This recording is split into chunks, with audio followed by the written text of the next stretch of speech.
from delivering pizzas to everything you went through between there and 2020. So at this time, I had $4,000 saved up from delivering pizza. Why do you think entrepreneurs are the ones that flunking out or getting kicked out of college? The school is the norm, and you don't want to follow the norm. What was childhood like? Any entrepreneurs in the family? Are you the first one? No entrepreneurs at all. Normal people do normal things. Most people, and my parents included, thought I was an idiot. Did you finish college? So the end of college, I sat in a cubicle, exactly what you think, and I hated it. I got a pair of sandals and my heart sank into my feet. What was wrong with the product? It was the worst thing I've ever seen in my life. Pain points did you have those 5 years? What went right? What went wrong? How'd you learn? What'd you do? First thing I did, this is kind of...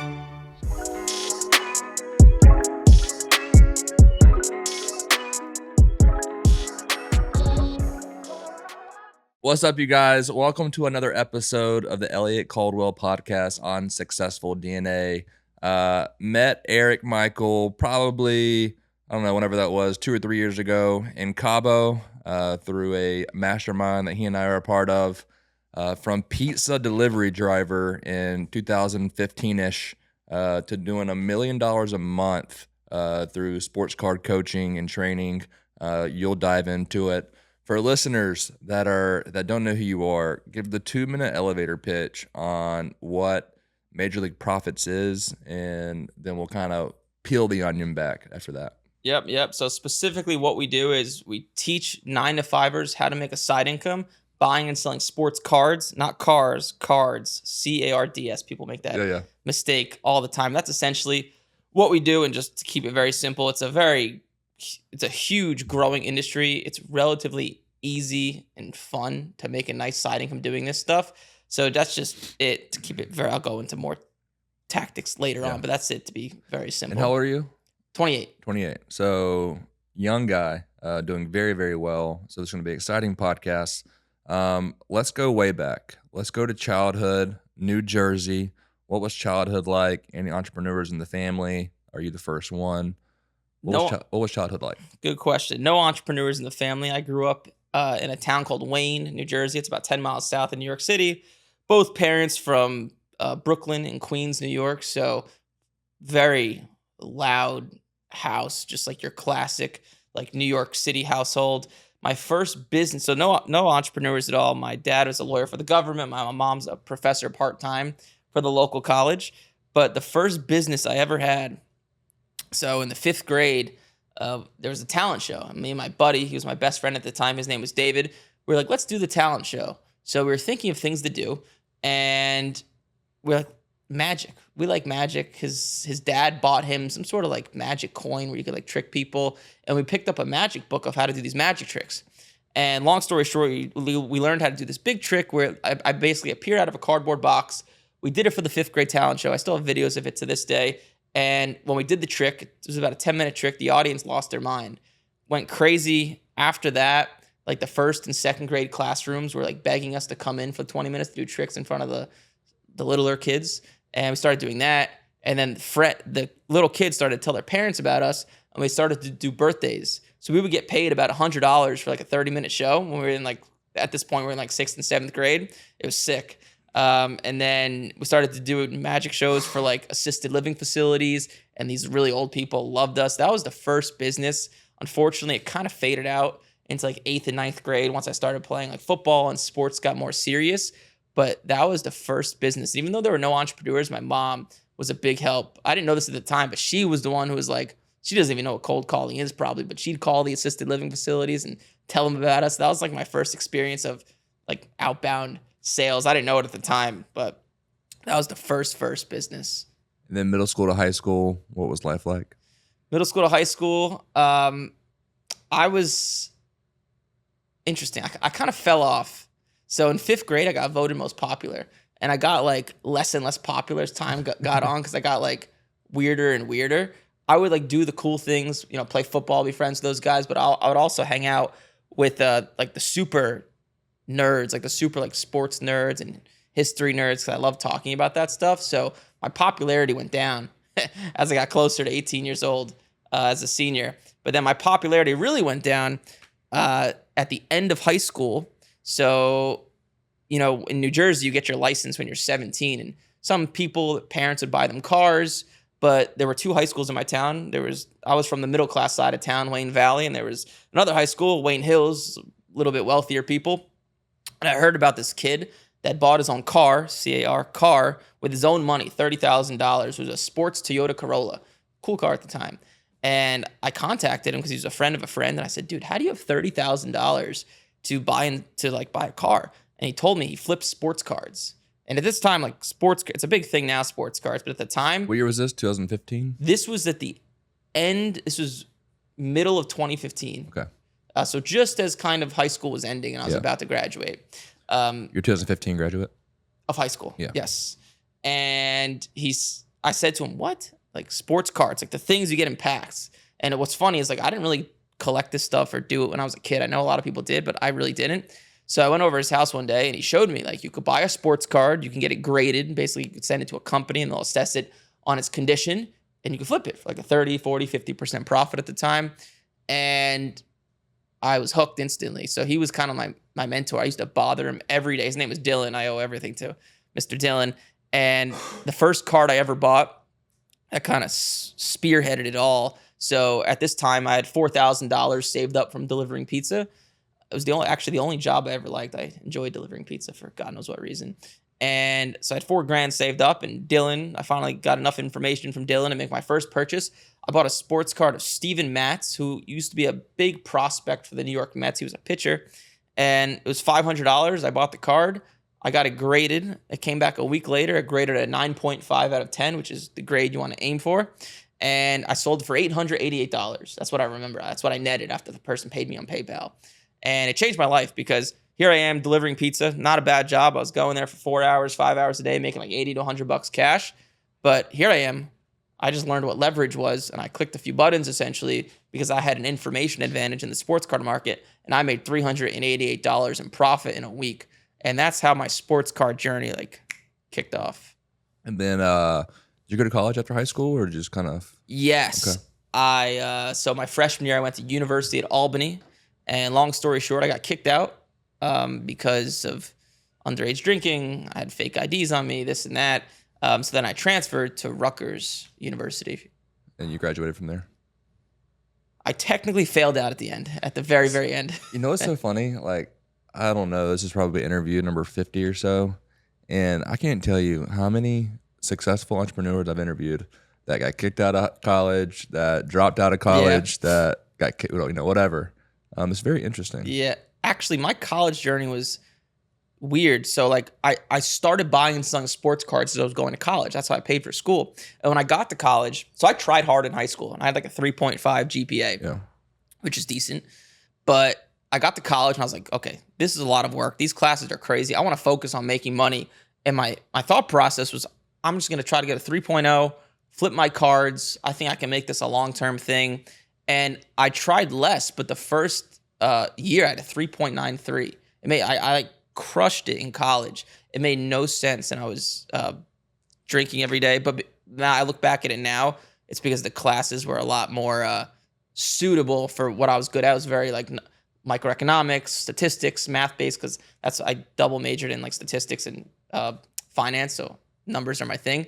So just the classes were just better for my brain.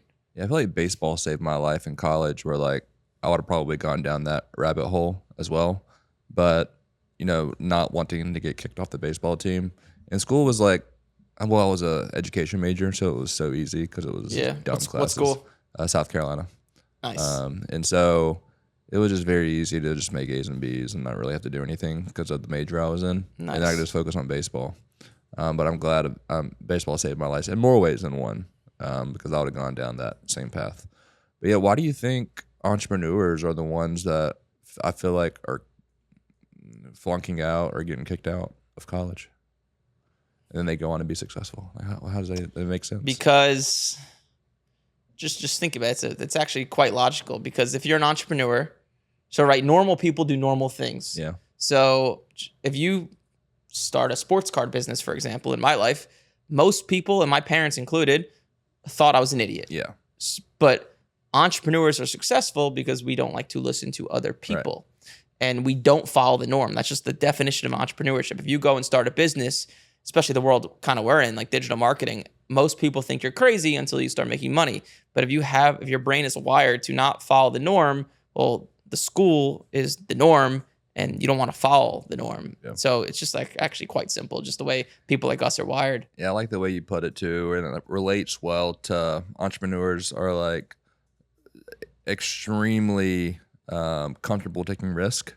And we're trained to take risk as well as we take more and more risk where that first risk is like very hard to take, Yeah. But then like now, you were taking like 8 risks a day. Yeah. So it's like, it's actually, what's interesting? Most entrepreneurs, so not all, but at least the ones I've met don't like to gamble. Like actually going to the casino, like gambling and sports gambling. I'm not a big casino guy, but I love the sports gamble. Yeah. Love it.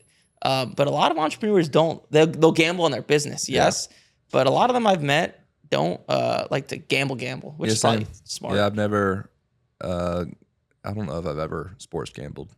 Maybe don't stay away from it. Yeah, maybe like a $10 thing with friends or something here and there. Yeah. But never like at a casino. It's better that way. It's better that way. It's funny you say that. I was talking to my wife the other day. Did you see the Texas Tech quarterback, Brandon Sorsby? Yeah, right. He had a gambling problem, so went into rehab. Yeah, yep. Rehab. I mean, whatever he is, 19, 20, 21 years old, going to rehab for sports gambling, and I'm like, here I have 6 and 4-year-old boys. I'm like, all right, there's another thing I got to try. Dude, sports gambling I'm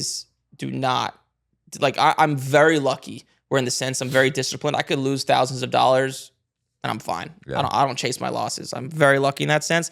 I had a friend, I'm not going to say his name, but one of my friends who was one of the first people I met when I got into sports cards.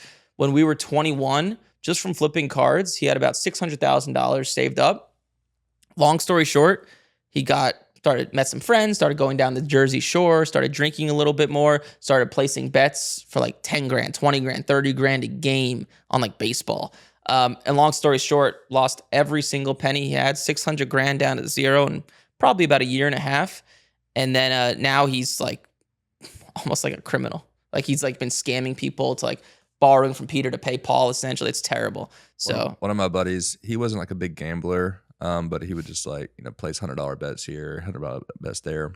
And then he was placing a $100 bet on like a Florida State football game and like, 100.00 for like this guy didn't have much money. Like he was just like $100 here and there. Yeah. And so $100 is 100.00. He actually did accidentally did 100.00, so $10,000, and he lost. So he had to borrow money, rob Peter to pay Paul. Sports gambling, man, is a if you have to chase your losses, which most people do. It is a terrible thing. I've seen it it's ruined my best friend's life and that kid who I just spoke about. It's a terrible thing. So if you're listening, never sports gamble. Yeah, there's a reason casinos make so much money. Like if you understand the math behind sports gambling, essentially every bet you make, you're paying a 10% fee to the casino. So for you to be profitable, sports gambling, if you're just making like straight bets, like this team to win or that team to win, you have to win 55% of your bets, which sounds like, oh, that's not that hard. It's impossible. Yeah. Like the best people in the world win like 53. Yeah. It's stay away from sports gambling. Is what I'm saying. That's funny. So moving back into, all right, 2015, you graduate high school. When did you finish college? So the end of college, technically 2019. That's a whole nother story. So 2018 summer going to 2018 September, which was my start of my senior year, I was flipping cards. I was paying for college. I was doing okay, but I was studying finance and statistics at Rutgers, and I was like, you know what? Let me see what my degree can get me. And I got some sort of like fancy internship. I was a financial analyst in Parsippany, New Jersey, working for some sort of big medical company based out of Switzerland or Sweden. And I lasted for 5 days. I hated it. I actually got fired on my birthday, June 6th of 2018, my 21st birthday. But what's funny is I was actually going into that day to quit, but they fired me because I was hitting on the secretary too much. Funny enough, but I was actually going to quit that day, which is interesting. But I sat in a cubicle, exactly what you think, and it changed my life in the sense where I wanted to blow my brains out. I hated it. I hated it so much. So I decided, hey, I need to make even more money than I'm making from sports cards. And this is when digital marketing started. I started to look up how to make money online. And I found a guy, I believe his name was Tanner Fox, not the famous one. There's a famous one on YouTube, I believe. But this other guy, Tanner Fox, who had a $500 how to make money on Amazon course. So long story short, that's literally all I did. So my grades started to slip my first semester of senior year in 2018.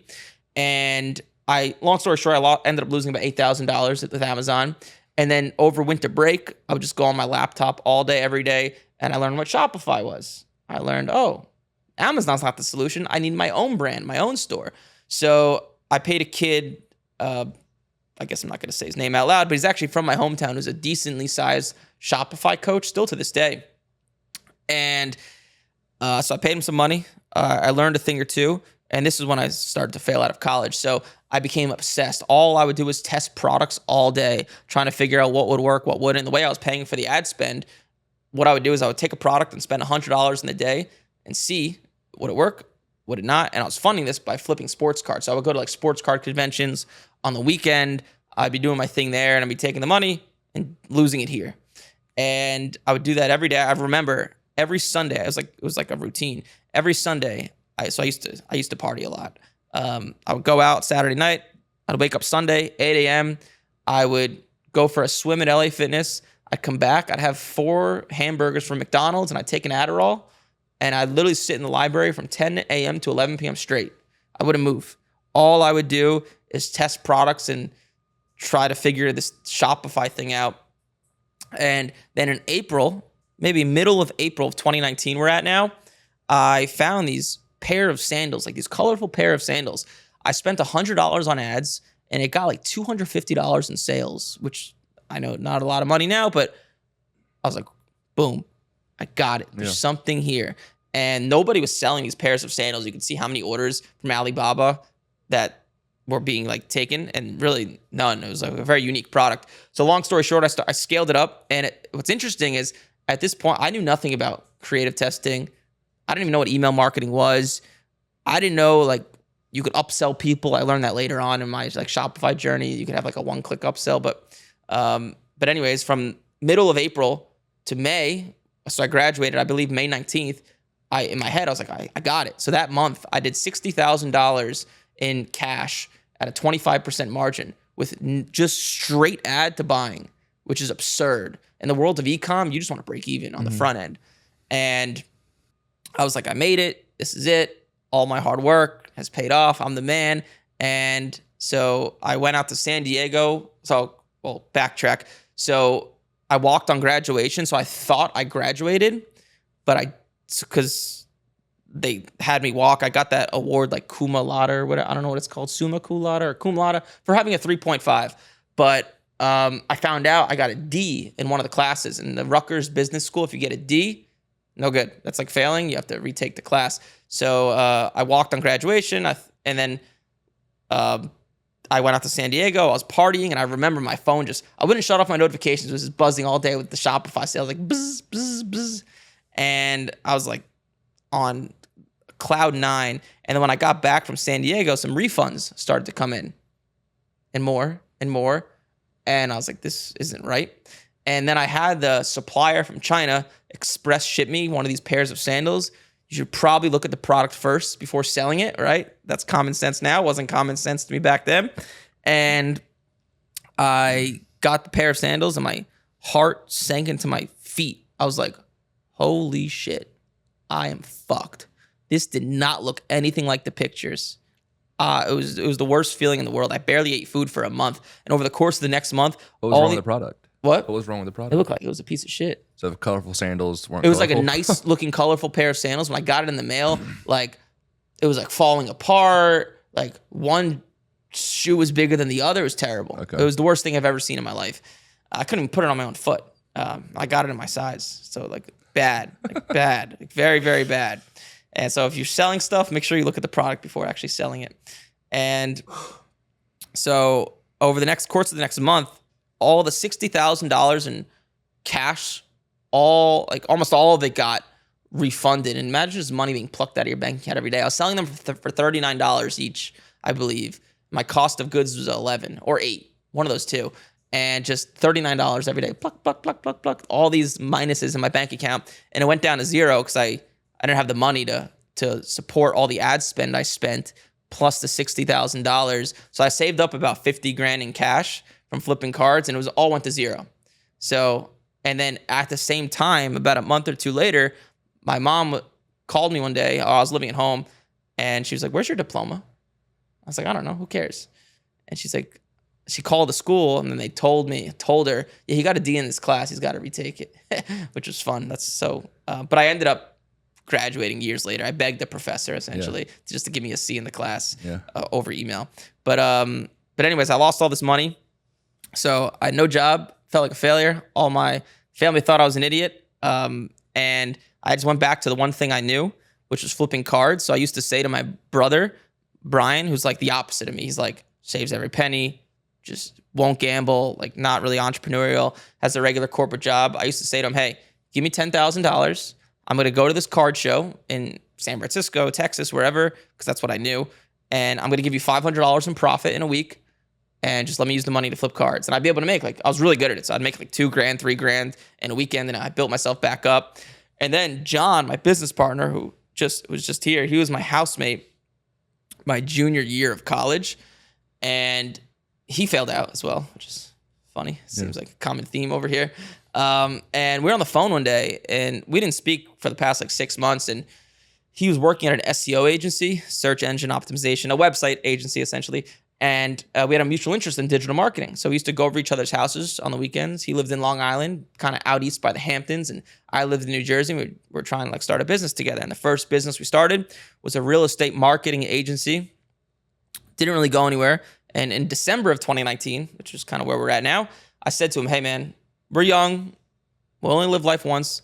Let's go to Miami. Let's get away from all our distractions. I'll pay for the rent," because he had no money. "And let's just lock ourselves in a room. Let's just do nothing but work." Took some convincing because he literally just got into a relationship. Imagine just getting a girlfriend and saying, "Yeah, I'm actually going to leave to Miami. I don't know when I'll be back, but I'm going to go with this random kid from college and I'll let you know." So it was a big leap for him. But anyways, we made it to Miami in January. We're trying to get this real estate marketing agency off the ground. We used to, every single day, we would work from the Royal Palm Resort. It's our favorite resort in Miami. Nothing would hit. And then the pandemic started in Miami in March of 2020. Gary Vaynerchuk, as you probably know, and a lot of you guys, big into sports cards. During the pandemic, that's all he was talking about, sports cards.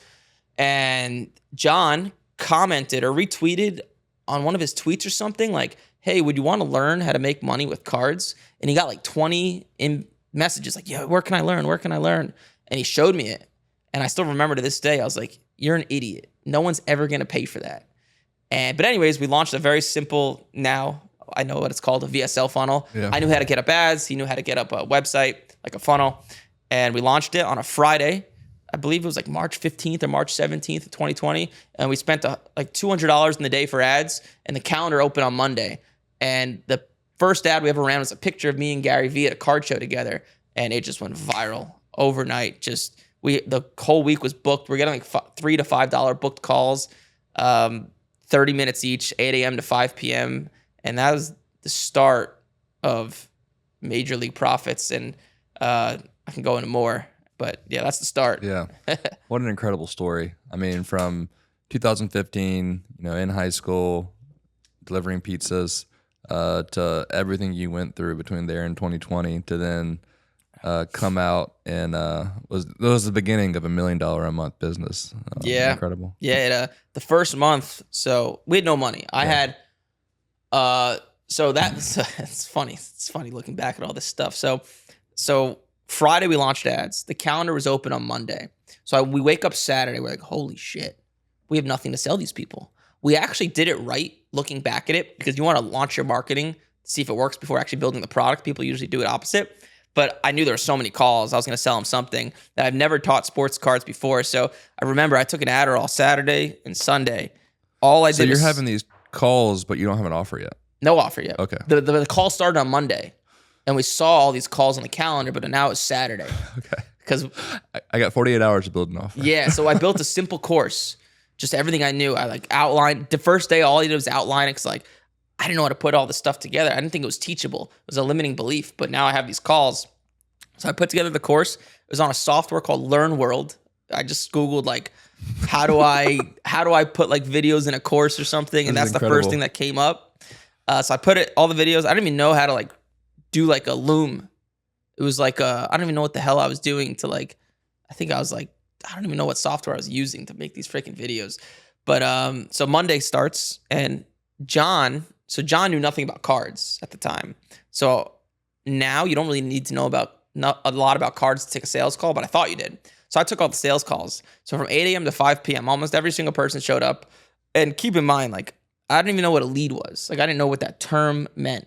But I was fortunate where I knew what Go High Level was. I paid $47 about 6 months ago to this guy named Prob, who owns a real estate marketing agency. And he showed me what Go High Level was. Like, he was like, look, like, someone could opt in and you could send them an automated text.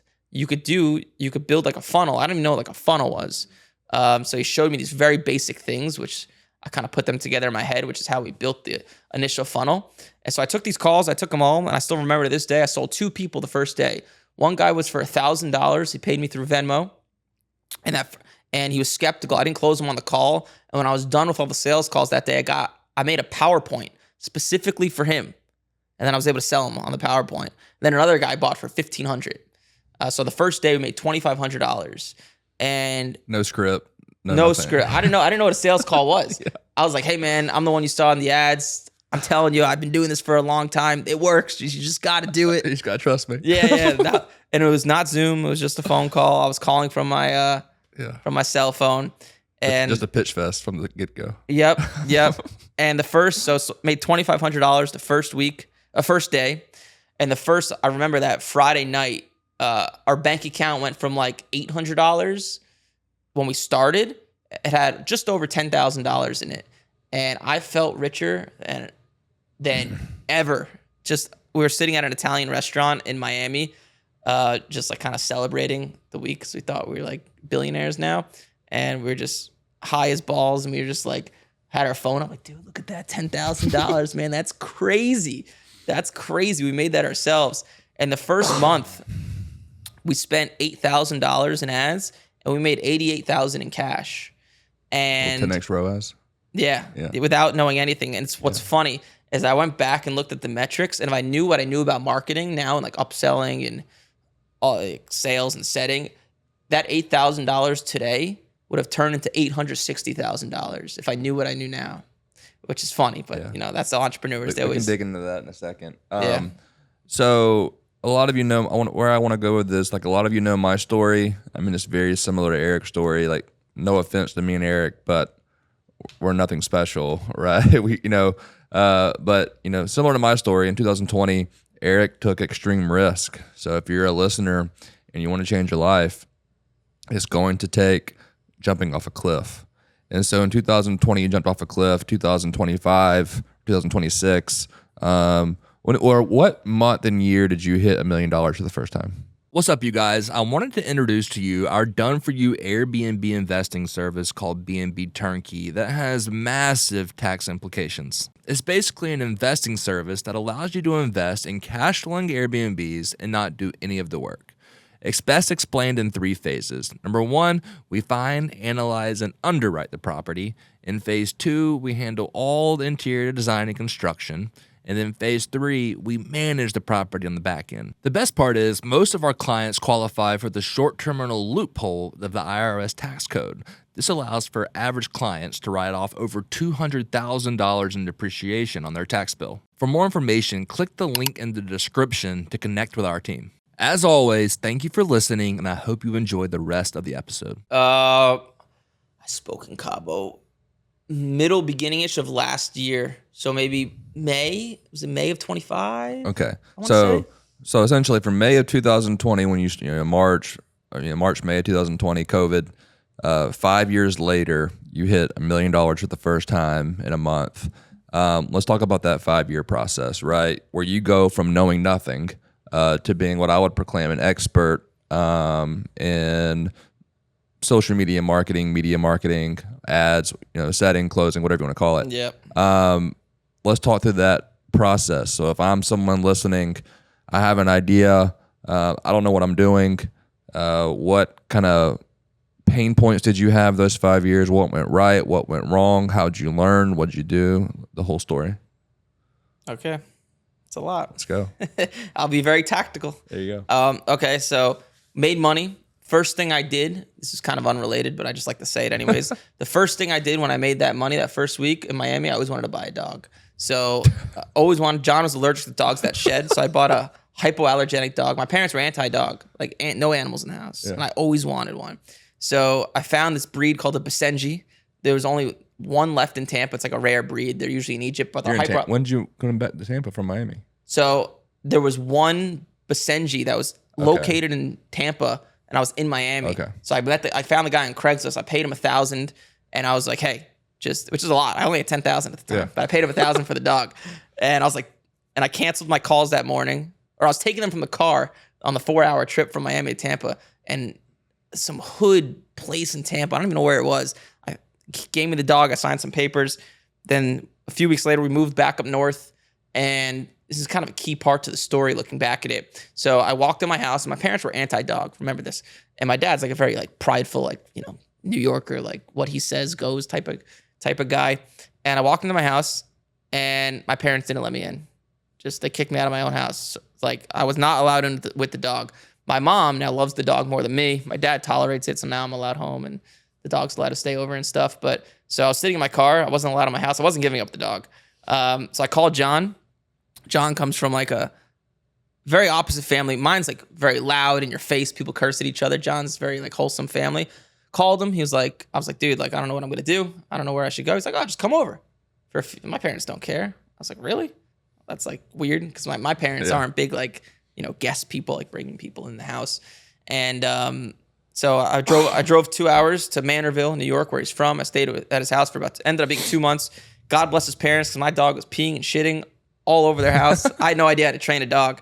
And the specific breed, Basenji, they don't like to listen either.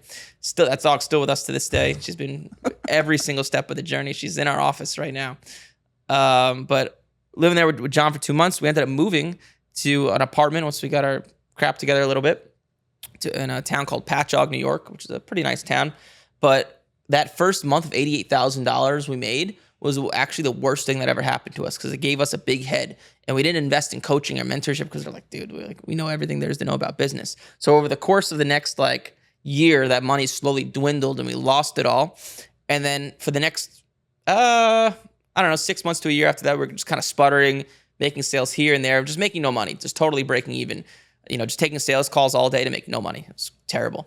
And then there was a kid by the name of Richard Yu, who's kind of he teaches people AI or something, but he sent an email saying, hey, I have a house in Austin, Texas. I'm leaving it. There's a few entrepreneurs that live here. If anyone wants to come, apply. John and I were like, well, we need a change. So we applied. We moved all our stuff to Austin, Texas, and this was April of 2022. And we met these kids that came from a whole different world. There were 2 kids in the house. One kid's name was John Franco. He taught people how to quit porn. He was doing $150 a month. Another kid's name was Omar, crypto, similar. But it was a whole different, these kids were posting organic content and doing Instagram shout outs. I don't even know what that was at the time. Like organic content, I don't even know what that word meant at the time. And we're doing it right now, which is funny. But they showed me that stuff. I started posting on Instagram. I'd make 1 reel a day, and it started to work. So we got our business up to about $100,000 a month. And when we were starting to make a little bit of money, that's when I met middle of 22. Yeah, this is now August of 22. Cole Gordon popped up on my newsfeed, bought his program. I got upsold into he caught us on a good day. Who is Cole Gordon for listeners? So Cole Gordon is an online business coach, to be very simple. He has really good sales reps, and they'll sell you if you get on a call. So that's what I remember. Yeah. But our coach got us on a good day, upsold us into the 8-figure boardroom, which is more expensive. That's where we met. And this is where I learned about. So I initially joined. Do you remember who that closer was?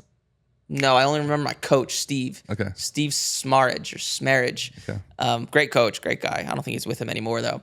But So it's actually, what they did was genius. We thought we needed salespeople to scale. So that's what they pitched us. But once we got into the actual program, we're like, holy crap, we don't know anything about sales. There's this thing called sales managing and like appointment setters. Like, what's an appointment setter? So we knew nothing. Like, just and show rates and set yeah, rates. yeah. Like, this was all foreign to me. I had no idea. So I was like, we can't hire a closer. Like, we got to learn how to like get a setter. And it was like mind boggling. So I was like, I could have people call these leads. And that's what we did. So we joined this program August of 22. John, all he did was go through the program and like build SOPs and prepare for us hiring people. And all I did was actually take sales calls and manage the few employees that we had. So that's how it was split up in the beginning. And then it got us to so we started to hire some setters over the year of 2022, or I guess going to the end of 2022, we started to hire some setters, closers. It just didn't work because now I look back at it, we didn't have enough creative testing, didn't have organic, weren't good at sales managing. But I remember I said to Cole, because it wasn't working, I said to him, hey, like, I'm thinking of doing a webinar, like an auto webinar. What do you think? He was like, you're an idiot. Don't do that. Like, you just suck at sales. Yeah. That's what he loves to say. You suck at sales. I was like, okay. So that was like December of 22. And then January of 23 now, I remember we got our numbers. We had this like person we paid part-time to do like our books. And in the year of 2022, we did 1.2 million at $200,000 in profit. So about 17% profit margins, which is okay, I guess. But I remember that angered me. I was like, we're like, Cole's talking about these 40% margins. Like, we just can't scale. We're just stuck at like 100K a month. And each month, like $100,000 a month sounds like a lot of money, but it's really not, because there's a lot of volatility with that, because you're only making like 7 to 15 sales a month selling a $5,000 offer. So one week you make one sale. The next week you make 8 sales. It's actually less stressful having more employees because there's less volatility, right? So, with more data points, less volatile. Pretty simple. And it was terrible. It's like 1 month we'd be profitable, 1 month we'd lose money. So I got angry and I was like, John, we're writing a fucking webinar. I don't care what Cole says. And I convinced him because I was so angry. So we shut down our business for a month. We got an Airbnb in Kissimmee, Florida, which is next to Orlando. I don't know why we chose there. It was reasonable rate. It was warm weather because it was January in New York. Yeah. I guess that's why we chose there. And there was a company by the name of publishing.com. You know who they are? Mm-mm. Publishing.com. They don't exist anymore. They got bopped with the FTC. But they had the greatest single webinar in existence. And Cole referenced this company. They were doing $10 million a month. No appointment setters. Only an auto webinar, upselling people. So we went through their funnel. And I'm only saying this out loud because they're not a company anymore. I would never say. Why they get bopped? Are you going to go into that? Their webinar was way too many claims. Okay. And then people started hitting with refunds. They wouldn't give people refunds. That's from my understanding. Okay. But so John and I, we got to Kissimmee. We went through their webinar and went through like their sales process and everything. And we bought their webinar for $2,000 and we got upsold, or we actually didn't buy the upsell, but we went through the whole process and we're like, oh my God, this is the most beautiful process I've ever seen in my life. Like, it was so flawless. Like, the webinar was, dude, if you want to, I could send it to you because the webinar doesn't exist anymore. We still have it. We loomed the whole thing. It is the greatest single piece of marketing you'll ever see in your life. Yeah. I'll send it to you after this. We just got in with, what's the guy? I forget his name with the glasses. Jason Flagler? Yeah. So he taught them how to write a webinar. Okay. And these guys just took it to a different level. Like, gotcha. They used to swap. So they had data on where people would drop off on. And their webinar was made up of like little 5 to 10 second segments. They would pull one out, put a new one in. Okay, are people dropping off when I'm saying this word? Like, that's how granular they were. It was insane. So John and I in this Airbnb for about 3 weeks, all we did was write this webinar. And it's a behemoth of a project, and we were not going to half-ass it. So every single word was scripted. It was 500 PowerPoint slides, or maybe 480, if I remember correctly. It took about 3 weeks. And we basically took what publishing.com was doing, kind of took out the claims because we knew like this stuff they were saying was unrealistic. So we wrote this webinar, had the whole thing scripted, wrote it, got back to New York. We're like, okay, well, let's figure out what to do with this behemoth of a thing we just did. So we went to Jason Flagler. We paid him for a call. And so remember, we basically we didn't rip off publishing.com. We just took everything they said and turned it into sports cards with our own little twist. So we brought it to Jason Flagellin. We were like, hey, we wrote this webinar. We don't know what to do with it. And he was like, wow, this is your first webinar? This is really good. And I was like, oh, I guess I got lucky. Yeah. But he was like, go text your whole list, go live, and do the webinar and pitch it for $2,000. And then, so I texted our whole list. We had 750 people register. 150 people showed up. And I was so nervous because in my head, I was like, if this webinar doesn't work, I don't know what to do. So did my thing. I was going through it. I dropped the price. And there was a guy, by the name of, what was his name? Tom Stewart, I believe his name was. So this guy, Tom Stewart, he was a lead of ours. He was on a sales call with me in October of 22, a few months prior. And you ever get that perfect lead, have all the money, they show up on a Zoom call, they just won't buy. Yeah. Just didn't buy.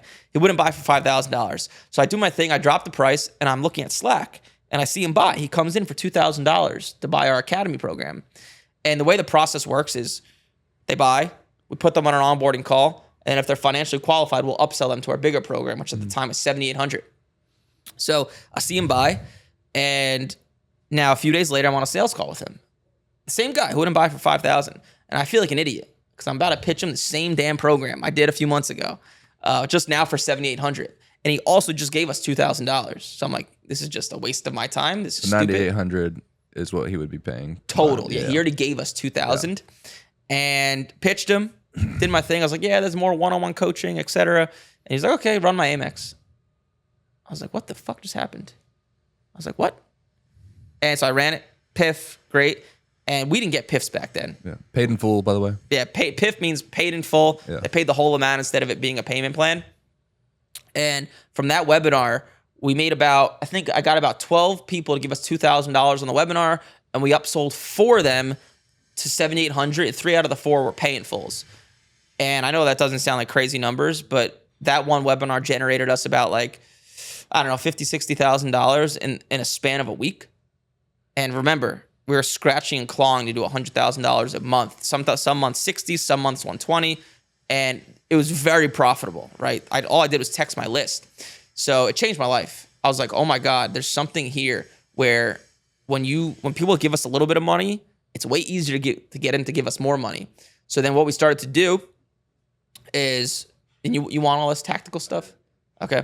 What we started to do is I would go live twice a week. We'd run ads for a webinar on Monday and Thursday. And now we were pushing paid traffic to it. You remember your budget at that point? Yeah, we were spending about $3,000 a day on Facebook ads. And I would go live. That's a lot to start. Yeah, I like to gamble. Yeah. John's the opposite. He's not a gambler. Yeah. And so we're spending about $3,000 a day. But it was it wasn't a huge gamble because the ball was in my court. All these people were coming to me, and I trusted myself to sell them. So I tinkered around with the price at like $14.97, $9.97. I ended up selling for $9.97 because we tested this was the best price point, get the most amount of people in. They would still upsell, and we got our business up to $300,000 a month at about 30% margins. Just me going live on Monday and Thursday, which is insane at the time. I know it's a lot of money. It's a lot of money to everybody making $100,000 a month. But this was I went from not really making any profit to $100,000 a month in profit. And I did that from the months of March of 23 all the way up until September of 23. And I started to get burnt out because doing a webinar twice a week, that's 2 hours, 3 hours long at 8 p.m. is not doing closing calls, or do you have closure at this point? I was doing the closing calls. Okay. I was doing the closing calls. I was trying to set people that would opt in and not show up to the webinar. I was doing coaching. I was running all the marketing because we didn't have any marketing guy. So you're 80, 100-hour weeks at this point. Yeah, it was just, there is no, and still to this day, there is no hours a week. It's just your life. Yeah. I would play tennis, I'd work out, and I'd work. Yeah. That's it. And I go out once in a while. It's just, that's your life. There is no, even when I'm sitting there watching a documentary on the Civil War, I'm still on my laptop looking at things. It's just your life. There is no set amount of hours.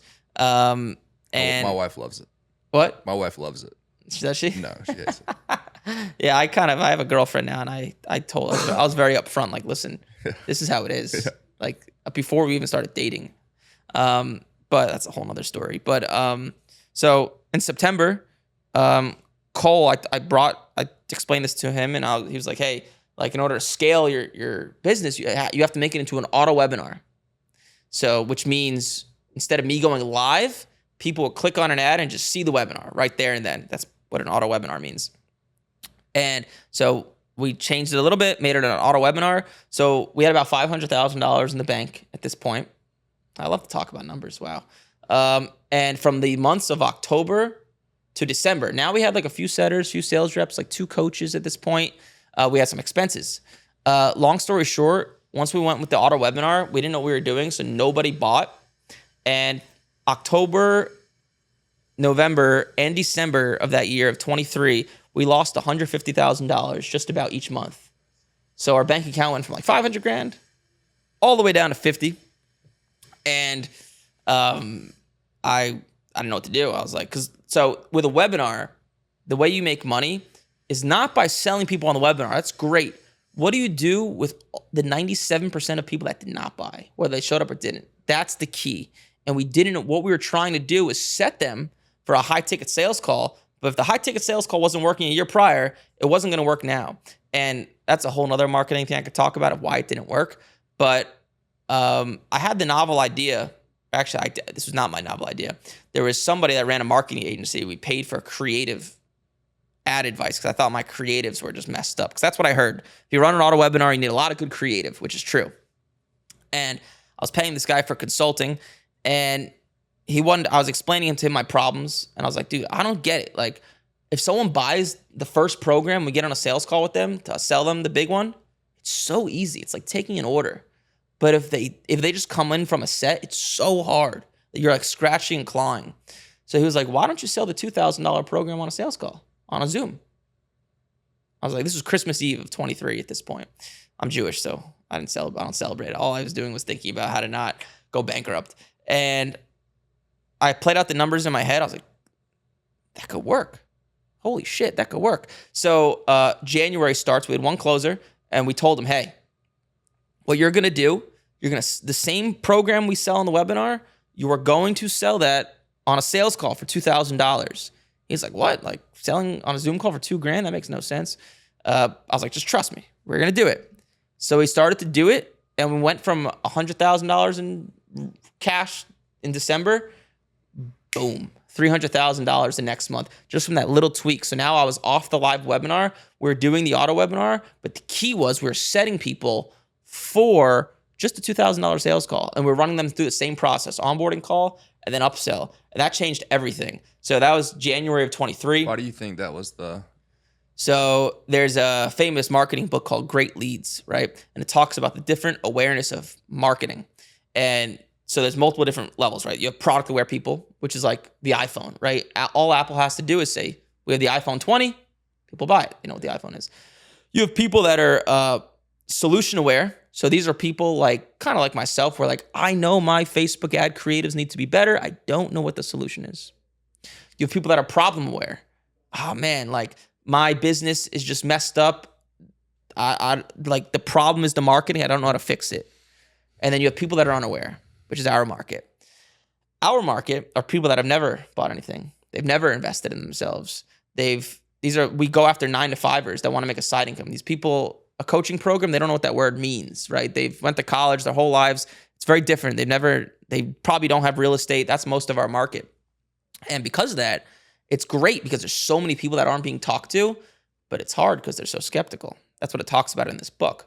And basically we found out that really anyone's willing to give you $2,000, but trying to get 8, 9, 10 grand, that's a whole different thing. And once we got their trust with the $2,000 they would give us, because they would get in the program, they'd learn some things, they'd see the videos, they'd talk to a coach. Once you have their trust, it's a lot easier to sell them to 10, which is why our return on ad spend is like 8 to 10x per month, because we're talking to people. We cracked an unaware market. That's essentially what happened. That's what I learned looking back on it after reading some books. So we just we cracked the market and the floodgates opened, but it happened through strategically upselling people. A low ticket funnel to upsell them. Mid-ticket, basically. Yeah. So that's essentially why that worked. And then at this point, I moved to Scottsdale. And this was like, where are we at now? What month are we at now? So 24. Yeah, January 24. January 24. We so in March of 24, we were making good money, still at the 300,000 at 100,000 profit. And I woke up one day and I was like, John. So John's family was moving from New York to Clearwater. I wanted to take our business to Scottsdale. He wouldn't move away from his family, which is why we're in Tampa. I was like, let's do it. Let's get an office. So a month later, broke my lease, picked up all my bags, moved to Tampa.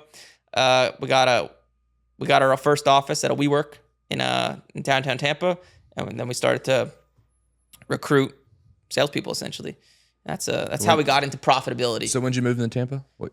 We moved to Tampa May of 24. And at this point, you're doing what per month? 400,000 to 500,000. All right, cool. So good transition then of, from there to mid 2025, essentially doubling the business from 400 to 500 to $1 million. How'd you do it? Okay. So we moved to Tampa. Now I have one of my best friends. He was helping us. I was paying him $500 a month just to help me edit and do random things. This kid, his name's Kavi, greatest worker of all time. I would tell him to do something, boom, it would be done right away. And we're paying him. I always wanted to hire him full time, but we never made enough money. So I called him. He's from New Jersey. I was like, hey, leave what you're doing. Come move to Tampa with us. We'll pay for your rent. We'll all live in the same apartment. We'll grow this thing together. I don't know what you're going to do, but you'll help us. So he moved with us. He's now today our CMO. But one of the keys that got us from about, this is like June of 24, we were probably doing $500,000. And a few months later, we got to $700,000 or $800,000 with no extra ad spend. But just from Kavi, who's our CMO, his sole goal was just creative testing. So our cost per lead went from about $35 to $21 with no extra ad spend. So that took us from like $500,000 to $700,000-$800,000 a month. So this is where I learned from you the most when you spoke in the closures event in St. Pete. So really dig into your creative testing and where that went. Oh yeah, it's huge. And then at this point, John all he's doing is managing the sales team. He's just the greatest sales manager I've ever seen in my life. But so he's taking care of the sales team. I'm the face of it, taking care of the product, helping with the marketing. But Kavi's actually the one spearheading the marketing, coming to me with scripts every day. And when you're in office and you live together, it's just way easier. It's way easier to pump out content because he just comes in the camera, he takes it to his computer, uploads it, edits it, sends it to the editors, whatever needs to be done. So we got the $700,000-$800,000, and then just over a slow grind of just hiring people, we ended up getting to $1 million a month. We were being conservative because John and I we're so scarred from making and losing money so many times. We're like doing it slow. We're like, let's just like make some money so we can like store it away. And so we did. And then we made the decision, and this is about March of 2025, probably $800,000-$900,000 a month. We made the decision to buy our own office because WeWork was just trying to charge us too much in rent. And we ended up buying our own office. That was the first like big risk we took after starting to make money. Moved into that office of June of 25, and right around there is when we hit $1 million a month in cash. And then, we thought that ship would just keep going up and up and up, but we had some deficiencies in the business. So we're very fortunate where no one ever leaves. Like no one leaves our sales team ever. But we had like 7 appointment setters, like 3 closers. I was doing all the upsell calls still at this point. And towards the end of 25, our numbers started to get a little worse, like 900,000, 800,000. Then we had a few people leave, like 2 or 3 setters, and we had no idea how to recruit. Mm-hmm. So long story short, the journey in the beginning of 2026 was developing a full-scale recruiting department, which now we've successfully done. So because we had these setters leave, we went back down to like 500,000-600,000 in the beginning of this year, just from a lack of not marketing not working, but just from a lack of bodies. And we got that back up to like from recruiting. Now we're back to $1 million a month. And now we have like a very, very dialed in recruiting process where like people hop on Zoom calls with our recruiter. They come into actual office. We're very strict on the whole office culture, which I could go into as well. I'll take 5 minutes and kind of turn your 45-minute hour presentation that you did in St. Pete into 5 minutes, which if that's even possible. To how many ad creatives you're testing a day, what KPIs you're looking for on those, which ones make it to actually scale the ad, and how you go about that. Yep. Let me try to boil that presentation down. Yeah. So we test 3 ad creatives a day. Still to this day. So that's insane. Yeah. No one's doing that. Nobody. Yeah. Well, and now those 3, it's gotten even more. So like I'll do 3 brand new unique ads a day. Well, actually, no, it's changed. I do 5 a day, but only Monday through Thursday. Okay. I try to take my Fridays and actually get something. You used to be doing ads on weekends too. Yep. Yeah. It was just every day. But now I do 5 unique ones a day, but per unique, so it's gotten crazier actually. So I'll do 5 bodies per day. Each body, I'll do 5 different hooks. So that's every day. Okay. So whatever that number pans out to be. But that's Monday through Thursday. 25. Excuse me. Yeah. 25 videos that you're creating through that. Yeah, per day. Yeah. Monday through Thursday. So there's about 125 ads, brand unique ads going out per week. And then each ad, our CMO will maybe a different color, different music. If something starts to work, he'll take it and spin it in a bunch of different ways. Captions, no captions, etc. What are you starting the budgets off at? What are you starting the budgets off at per ad? It's changed a little bit, but each ad gets about $75 a day. But those sometimes if the CTR is low, they'll get cut in like $5 to spend. We cut things very fast, and our metric for a winning ad is $30. If it's $30 or less as a cost per lead, we'll run it, and then some ads fatigue, some ads don't. But the reason we do that is because a lot of people like to base ads off of sales, but I don't think that's a proper way to do that. Because in the world of statistics, you learn that you need 50 data points to make something significant. It takes a lot of time for an ad to get 50 sales, which is why cost per lead, in my opinion, as long as you have the right messaging and you're getting quality people in the door, which we do because I go after white collar busy professionals because they sell the most, the best clients. As long as your ad has the right messaging, a $30 cost per lead, because the way we make our money nowadays is all the appointment setters. Like we have a lot of them, and that's how we make money. And the auto webinar now just kind of runs as extra gravy. The people that buy that, great. Sometimes there's 6 sales a week, sometimes there's 18. But that's how we do it. But the most important thing I learned from all this is the most important leg of your business is appointment setters. That's what connects marketing to sales, at least in our world.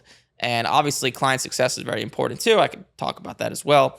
But we our appointment setters. So we recruit people we love from door to door in insurance. That's we love those people. So if you're watching and you want a job, let me know. But so our appointment setters, when they were remote, were making about 3 sets a day. And we were tracking their hours through this fancy software. And they were actually working. They were literally actually working for about 2 to 3 hours a day. I was disgusted.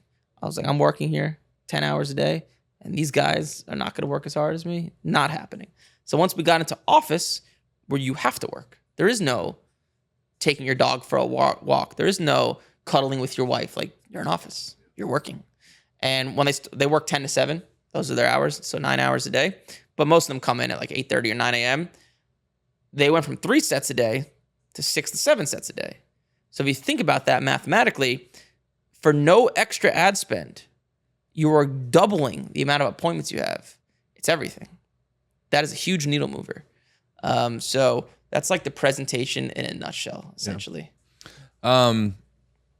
So one thing I like about, I'm probably one of your most, I watch probably more of your videos than anybody. Really? Not because wow. Not because I think you have a lot of this. I think I have no interest in trading cards, but I'm a big sports fan. And so just especially at your trade shows, your that content where you're at the shows and just watching and listening to you, more or less barter, and trade on the price. I love that content. So how much of your life now is growing Major League profits versus growing, obviously that content builds Major League profits, but obviously you love it too. How much are you trading nowadays? A lot. Yeah. But to be transparent, I do it because of the content. Yeah. So the North Star of our business is make Eric Michael famous. Yeah. Once that, and I fucking hate the camera. Yeah. I hate when people come up to me in public. I don't like it. But you can do it. You can do it. Yeah. I'm friendly. I promise. But that is the North Star of the business. So like one of the reasons we got an office is for that content studio you may have seen. I don't know if you've seen the podcast we do, is to have like a professional content studio. One click, everything comes on, and we're all in on organic. Just like it's all in. So like we do 3 podcasts a week like this, but there's no guests. I'm by myself and people are calling in like Dave Ramsey style. Yeah. We do that 3 times a week. How many call-ins will you get a show? Each show's about an hour. There's a huge backlog. I can't get to all of them. Oh, damn. Yeah. 15, 20, 30. That's Depends on the show. crazy. It's endless. I'll give preference to the regular callers. But yeah, I can't get to all of them. On a live show, there's about 120 to 140 people live, like listening actively usually, and then 1,000 to 1,500 total views for these live shows. But so we're all in with organic, and actually it's funny. It's recently started to grow a lot. Like we're consistent throughout all this ad creative testing, and since the minute we moved to Tampa in May of 24, we've been all in with organic. We haven't stopped. So the way our organic is structured, and then I'll go into like I guess your question, but people always have that debate in their head. Should I do like bottom of funnel stuff and talk like tactics and this and that, or should I try to go viral, new top of funnel? It's like the forever debate with organic content. We're like, let's just do both. Fuck it. So the podcast, right, is bottom of funnel. I'm talking about tactics, cards I'm buying. People are getting to know Eric Michael personally. That pumps out, it's very high leverage. One podcast for an hour to an hour and a half gets us about 10 to 20 reels because each caller ends up being a reel. And that Eric Michael show is what it's called, that has its own channel of content. So there's a TikTok, Instagram, YouTube for it. It's its own thing. It's all bottom of funnel. Then there's just Eric Michael, which is the top of funnel stuff. And that's me doing what I could to get as many eyeballs on me as possible. Going to card shows. Those reels get hundreds of thousands of views a lot of the time. Yeah. So, and we'll make long form YouTube videos out of it as well. And that's just Eric Michael, YouTube, Instagram, TikTok, same thing. So there's 2 streams of content. And I'll go to a card show and set up about 1.5 times a month. It could be 1 to 2 times a month. Oh. And I'll leave on a Thursday night. I'll set up Friday and Saturday and fly back on a Saturday night. It could be in New Jersey, Dallas, Chicago, California. But I'll go there, and in one given day, I'll do, 40 to 80 reels. I think that'll be big as you continue to scale it and grow it. Like, I'm not your client, like a typical client that's going to go sign up for your offer, but I'm going to talk about you because I love the content. I love the sports content. When someone's bringing up sports trading, card trading, I'm going to be, hey, Eric Michael. Like, no, I don't know who that, then it's like I introduce them to you. And, yeah.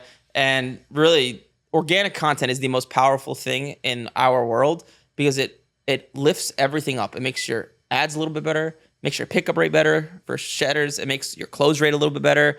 It makes everything better. And when everything's a little bit better, it's a huge world of difference. And I've now just like literally in the past 2 weeks, I've started to see the fruits of my labor. Besides getting the views and the sales, now like you can call them famous people, but like famous people have started to hit me up. One guy who runs a huge card show is having me speak. Do you know if you follow baseball? Yeah. So you know who on the Kansas City Royals, Jack Caglione and Bobby Witt? Yeah. So I'm doing shortstop and outfielder. Yeah. Yeah. So I'm going over Jack Caglione. Florida, right? He's from Florida, but I'm going University of Florida. Yes, and he's from Tampa, I think. Yeah. Plant high school, maybe. Yeah, right around here.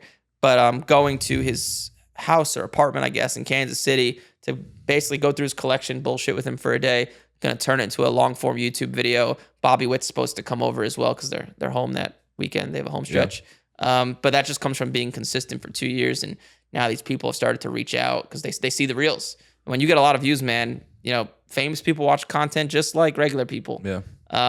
So yeah, it's kind of where the organic's at now. It's like in the business, in Major League Profits today, like what are some of your pain points that you're trying to fix? Pain points. Well, we're now at the economics of the business are very healthy. We have a very high ROAS. So in terms of just making money, that's really just a numbers game. Appointment setters. We're gonna run out of space in our office. Are you trying to scale ads? Yes, but honestly, the more setters we hire, we don't really need to scale ads. Our ad spend's at like $3,000 to $4,000 a day, and it seems like just the more setters we hire, the more, because we get so many leads from organic, and our leads, a lot of them pick up. What's like your main funnel for those leads? The auto webinar. Okay. It's all one funnel. Yeah. It's all one funnel, except people could come in through organic for each. So every ad spend goes auto webinar. Yeah. Okay. Every ad spend, and about 3% of the people who watch the auto webinar who opt in buy it, and the other 97% get called. It's actually pretty amazing metrics. We have about a 20% set to opt-in rate. So 20% of the opt-ins end up getting set for a Zoom call. And then we end up closing about, all in all, about 20. So like 6 to 7% of our total leads end up buying our academy program. What do you aim for? KPI close rate? So on the mid-ticket sale. So the show rate on that, I can just tell you the metrics. The show rate on that's 55, not show rate, but complete, like scheduled booking to completed booking. This is not counting reschedules. Yeah. It's 55%. And then out of the people that show up, the close rate is 38%. And then out of those people that buy, 28.7% end up buying the bigger one. Cool. Yeah. So like the listeners out there just need to understand, like, all me and you do is play a math game. Yep. Yeah. Yep. It's all a math game. Yep. Yep. Leads to sets to show rates to close rates to everything we've talked about. So closing up, like, what's obviously you have a huge runway, I think, with everything you're doing to like scale this as much larger than it is. Like, where do you think this can go from $1 million to a month to what? Yeah, I mean, I've seen publishing.com get to 10 mil a month with an inherently similar offer to us, because they were talking to kind of like us. It's an unaware market that cracked the code. So 5 million a month, I'm very, very certain. By the end of this year, at the rate we're hiring, we should be able to get to like 2.5 mil a month. I think we'll see. I think we can get to 5 easily. I'm an optimist, so I'm going to say 10. But our future is kind of like becoming collectible university. So we've cracked the code for teaching people how to make money with collectibles. So, one thing I haven't talked about is our product is really good. The coaches are really good. Like, I'm the one who spearheads it. So like, I know everything there is to know about flipping cards. And it's just not that hard, to be honest. So we're going to open up different like divisions, you can call it. So we teach people how to make money with cards. Then the next thing we're probably going to do is teach people how to make money buying and selling currency. So like old gold and silver coins and dollar bills, big market. And I love that stuff. When are too. shoes coming? Shoes may never come, because it's pretty hard to make money with that stuff. Oh, really? You have to look at like how hard or easy is it to actually make a profit to help the customer. So shoes are great, but also I enjoy that organic content too, of people just flipping shoes and talking about it. Yeah. But the problem with shoes is the person who's into shoes may not have a lot of money. Younger people, who's into currency and gold and silver coins? People with money. Older people with money, right? There's a reason we only target people who are 40 plus years old. Makes sense. Because they have money.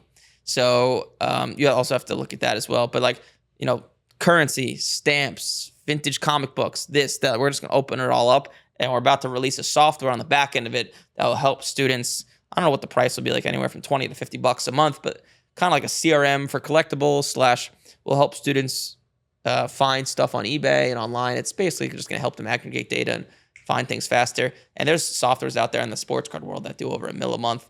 And that one's not going to just be for the program, but also it's going to go public as well for the whole audience, because there's a lot of people that follow me in the world and they'll happily buy it. Well, we could continue going probably 3 hours. Yeah. But I know you got things to do, places to go. So we'll definitely do a part 2 once you get to $2.5 million a month and talk through it. But let's end with this question. I end it every show like this with the podcast being on successful DNA. Whether it's you or John or the people on your team or people you've met, the Cole Gordons of the world or your friends and family, what are like 2 or 3 things like non-negotiable that lead to success? Number 1, I'm very routine based. I do the same exact thing every day. I wake up at 6 a.m. I do not start my day before I lift weights. Don't do it. I work from 8 to 6 or 8 to 7, depending on if I play tennis after work, and I play tennis after work. All I do is work out and work. I'm very regimented. That's helped a lot. Number 1. Number 2, the biggest thing that's helped the most is I live in a big house in Tampa with our top salesperson, with John. John and I have lived together our whole 20s. And like when the feedback loop is that fast, Yeah. and you're actually working with like your best friend, your other best friend, like you enjoy work. Like it just makes life hell of a lot easier. And now like our salespeople and everyone in our office, our editor and everything, like our house is an open door. So people come in all the time, they leave, we do barbecues. Like it's a great culture because our number one rule, and I tell people this one when I interview them, is we only hire people we would get a beer with. Bottom line. I don't care how much you'll produce for the company. If I don't get a beer with you, I tell people in the beginning of an interview, like I'm gonna be transparent. Like I don't want to walk into my own office and see someone I don't want to look at. If I won't get a beer with you, we're not gonna hire you. Yeah. So that's our number one rule, and because of that, everybody is friends.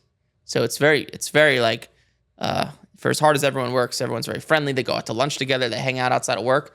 Camaraderie. Yeah. So it's corny to say, but you know, I told that about before. We were talking about World War II earlier. Everybody's seen pretty much the HBO series Band of Brothers. Oh, great, great. I read the book of the same Band of Brothers book, and it was talking about Easy Company and like the reason they had success, like more success than any company in the American forces. The one word they could put to it was camaraderie.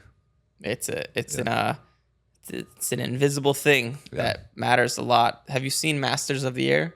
Mm-mm. Wow. Have you seen the Pacific? Yes. Okay, so Masters of the Air is Steven Spielberg's newest one. Kind of like the show Band of Brothers, but it follows basically a bunch of pilots that would take off from England and go over Germany, and it's crazy. You'll never want to get in an airplane again. Oh, I don't know if I want to watch that. Well, awesome, man, dude. I mean, one of my favorite podcasts. What an incredible story you have. Thank you. I was one of your biggest fans once I heard you speak in St. Pete. Now I'm even more impressed by you. So pulling for you, always here for you. Thank you, man. Hopefully we'll be back with even bigger numbers, right? Obviously, Eric Michael on Instagram. Where else? That's okay. Instagram, Eric Michael MLP. That's more than enough. Cool. Well, thanks for coming, bro. Thanks, man. Appreciate it.